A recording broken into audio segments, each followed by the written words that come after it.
Déclaration de Générations et Peuples solidaires relative à la mascarade électorale du 31 octobre 2020. Notre pays, la Côte d'Ivoire, vient de vivre la pire consultation électorale jamais organisée sur son sol. Les Ivoiriens, dans leur immense majorité, n'ont pas adhéré au projet électoral inconstitutionnel de M. Ouattara. Les populations mobilisées partout sur le territoire national ont vaillamment empêché le déroulement du scrutin ou se sont abstenus d'y prendre part. Le taux de participation de cette farce électorale, selon les experts nationaux, n'a guère excédé 6%. En revanche, l'opinion publique nationale et internationale a été témoin de la brutalité exercée par les miliciens armés de M. Alassane Ouattara à l'encontre des manifestants.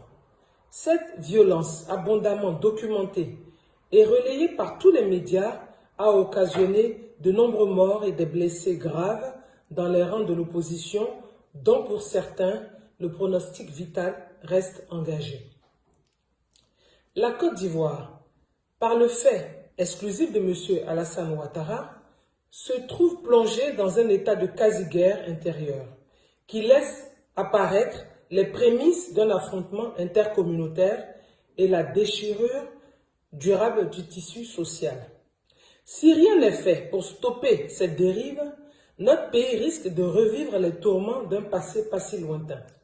M. Alassane Ouattara, président sortant, apparaît indéniablement comme le facteur d'instabilité et l'élément déstabilisateur de la Côte d'Ivoire. Aussi, Génération et Peuples solidaires s'incline respectueusement devant la mémoire de tous ces patriotes assassinés pour avoir défendu la souveraineté nationale. Exprime sa compassion aux blessés, victimes de la barbarie des milices de M. Ouattara. Félicite chacune et chacun de nos compatriotes pour leur engagement et leur détermination sans lesquels le mot d'ordre de désobéissance civile n'aurait pu connaître un tel succès.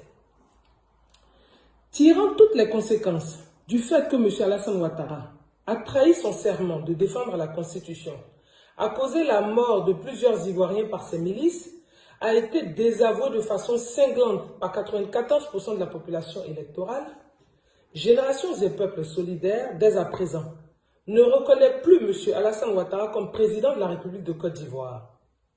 Appelle le peuple de Côte d'Ivoire à œuvrer à son départ du palais présidentiel.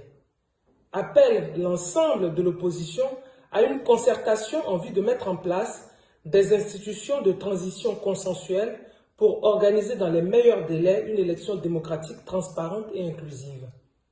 Appelle au retour de tous les exilés et à la libération immédiate de tous les prisonniers politiques et militaires.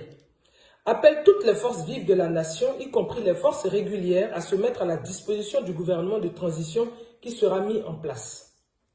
On appelle à la communauté internationale pour accompagner le peuple ivoirien dans sa quête de stabilité, de paix et de démocratie.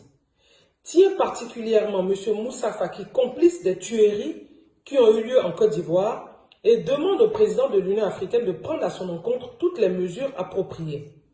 Dénonce la trahison de certains observateurs de la CEDEAO et tient pour complice le président de la commission de la CEDEAO, l'Ivoirien Jean-Claude Brault. Demande au peuple de Côte d'Ivoire de demeurer mobilisé et déterminé car aucun régime ne peut résister face à la mobilisation et à la ténacité d'un peuple en lutte. Fait à Paris le 31 octobre 2020 pour Génération et Peuples solidaires, Maître Afoussiata Bamba Lamine.